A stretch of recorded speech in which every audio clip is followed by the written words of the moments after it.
Hi everyone. Thank you so much for volunteering to be facilitators for Team Training Day this spring. I'm Kate Weber. I help coordinate this activity. I'm sure you've gotten some emails from me.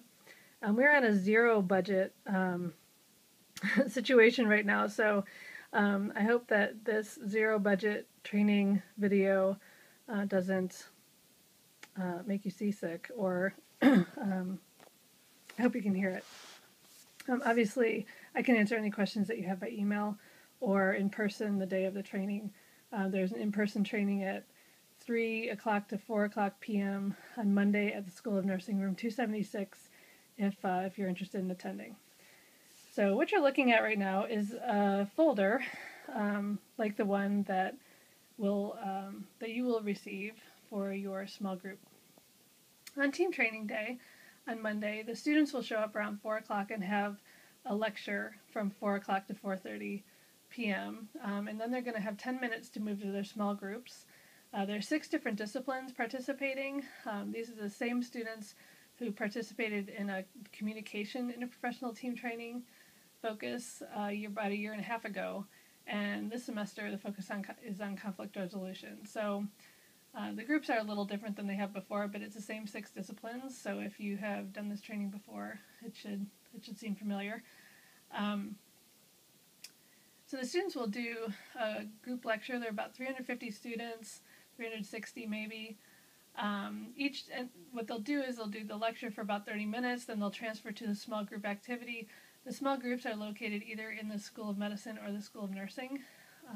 Once I make up the facilitator pairs, I'll let you know which location you'll be at, which room, in which building. There are going to be 11 or 12 students in each small group, and there are 4 or 5 disciplines represented in each of the small groups. There will be 2 small groups that you'll be working with. So the students will have their lecture from 4 to 4:30. They'll have 10 minutes to transfer to the small group location, and then you have an hour to work with Group A.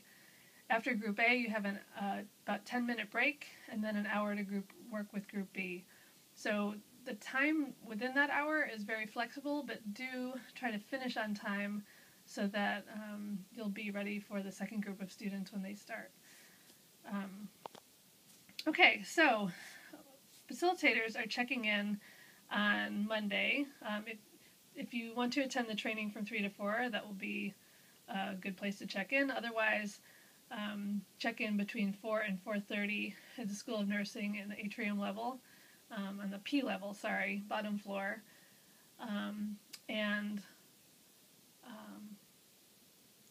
The first, you'll be paired with another facilitator. Generally, I try to pair facilitators who have participated before with new facilitators, or people who are new to this program. And also I try to mix up the disciplines. So if it's possible, if you are a physician, you will be paired with a PA or an AA or a nursing faculty member, faculty or clinicians. So we have an awesome group of people who have facilitated in the past, and they can help guide the folks who are new. So whichever of you, of the pair, shows up first will receive this folder, and you can take it with you to the small group location. This folder is from last year, so I don't quite have the ones for this semester ready, but it'll be just like this pretty much. So what I wanted to show you is what is inside this folder. Okay, so we have a left side and a right side. Generally the right side are going to be things that you're going to use with the students. The left side is more things that are just for facilitators. So you can see in the front on the left side is the facilitator handbook. You're going to want to take it out and use it to help you through your activities with the students. So you can see on the first page, or page 2, when you open it, there are some learning objectives, there's your facilitator schedule, and then there's student schedules for both Group A and Group B, just so you sort of can keep track of what's going on at the time. On page 3, there's a small group agenda checklist. So there's a column for an approximate amount of time that you might want to spend on any given activity, a place to check that you've completed the activity for both Group A and Group B. This is for your reference. You don't have to, you won't be graded. And then there's the activity outlined here. Okay. Next in this paper is a summary of the team communication skills. These tools are what will be covered during the lecture part that the students will be attending. So they should have at least a tiny bit of familiarity with these by the time you see them over in the small group. Next are vignette activities. Role play is part of the activity here after you do introductions and discussion. There are two vignettes. There's vignette A and vignette B. You can do both or you can do one. We recommend that if you work your way through one of them to at least kind of have a discussion and address the other one. But you can use your hour however it seems to be most productively working. The next page, page 6, tells you about vignette A. There's a background, an issue, and there are scene 1 and scene 2 for vignette A. So as I walk you through the rest of the folder, this will make more sense. But basically, what you're going to do is read through the background and the issue and the scene while the students are looking at their roles. I'll show you where their roles are, but they're described in here for you. Once the first scene is finished, you can read to them about scene 2. That's on the bottom there. Wait, wrong page, sorry. Scene 2 is on the bottom there, and then they can do the role play through that. Once they're through with that role play, you can go to page 9 and work on debriefing. However that conversation goes, if it's going well, you don't have to stick to this guide, but this guide is a good place to start if you're not exactly sure how to run the conversation. We do really recommend to focus on facilitating the conversation rather than just teaching them the material. Kind of trying to pull out of them what they know and what their experiences are, and what they think about the tools, how they could use the tools better. It kind of takes the weight off of you too. You don't have to be an expert in any of this, just have to get the conversation going. So there are a few pages of debrief and then a vignette B, which is a discharge plan and case. Again, there is a situation, a background issue, and a scene. There's only one scene for vignette B, and then there are a couple of pages of roles. And following that, there's a vignette B debriefing guide. So that's pretty much what you'll find in the facilitator handbook.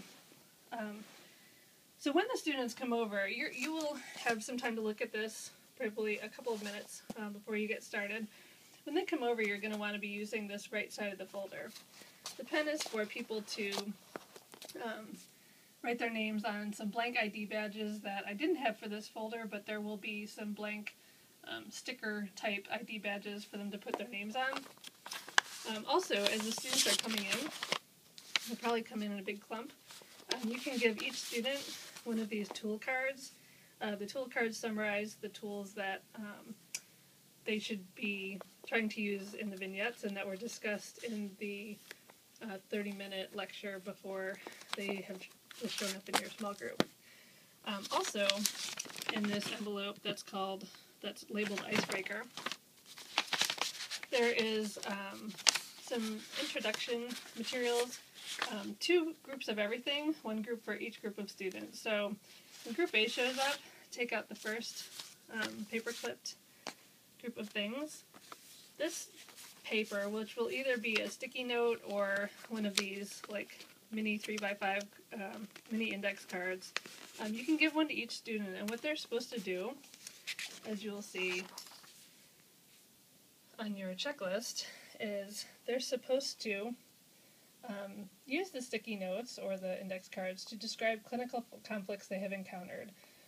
They can describe it very briefly, and then as they're meeting each other, you can spend a couple of minutes looking through what their scenarios, pick a couple of good ones, and you're going to use them in a few minutes to have a discussion. So also in this paper-clipped group of things are, sorry about the zooming and the focus, little slips of paper that explain what the students are supposed to do as they introduce each other.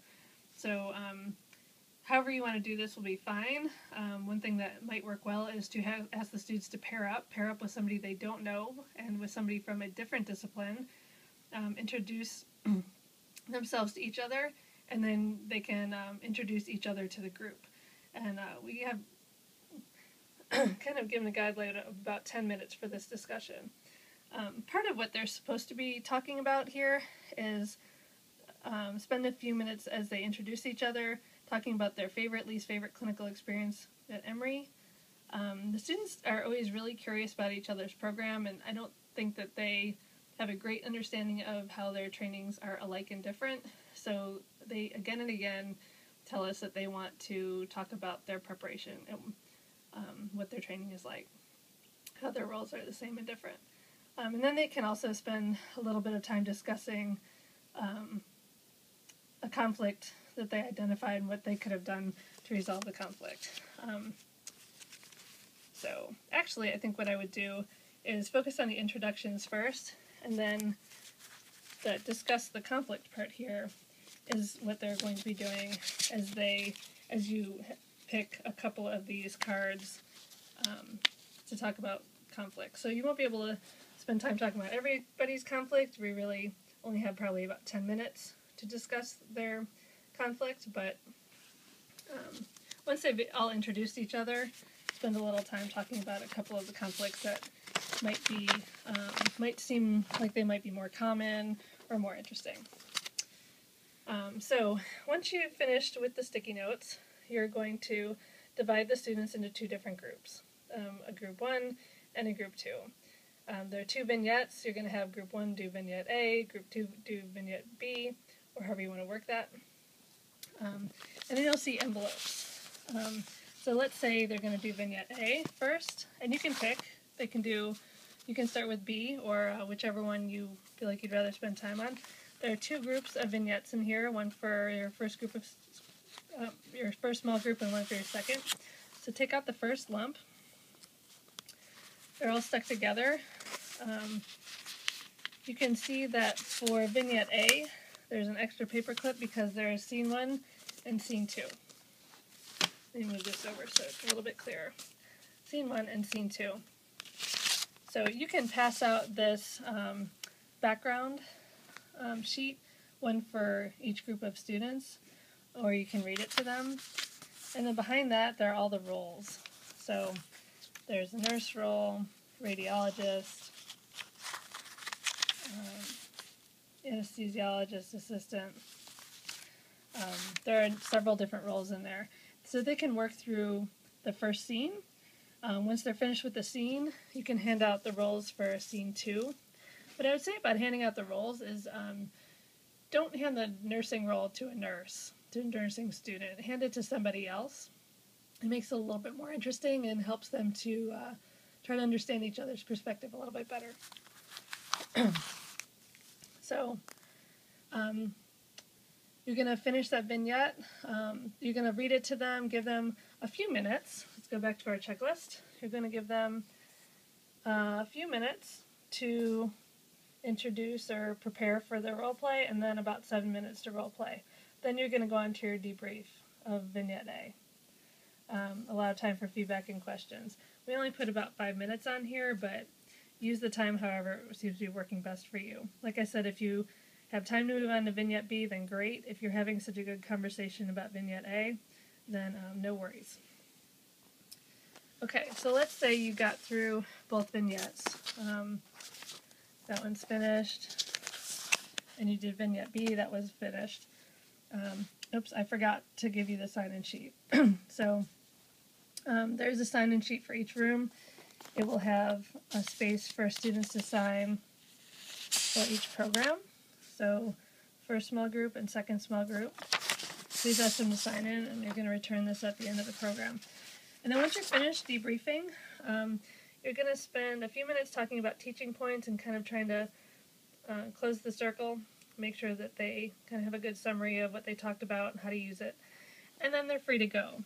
We do ask that they first fill out this Geriatric Education Center paper before they go. The Geriatric Education Center provides a little bit of funding for us, so in return they ask for some data. Okay, so you finished Group A, had a little break, finished Group B, and then you're ready to go. We asked that you first fill out the facilitator evaluation. There are a few extra questions beyond what there was last year. We really do go through these, and we update the program a little bit more each year. Usually minor changes, but we definitely respond to the feedback we get from facilitators and students. So please be honest, and then if you don't mind, also fill out a Geriatric Education Center paper if you haven't already done so this spring. Even if you've done one in the fall or another year, please fill one out for the spring too. Okay, so I think that is the skinny on how to use this folder and how to run Team Training Day. If you have questions, please do feel free to email me, Kate Weber. You've gotten emails from me before. Or bring questions with you on Monday at 3 to the training. Or you can call me. Anyway, about it, we really do thank you for participating and making this a fun and worthwhile event for us and for the students. Thanks.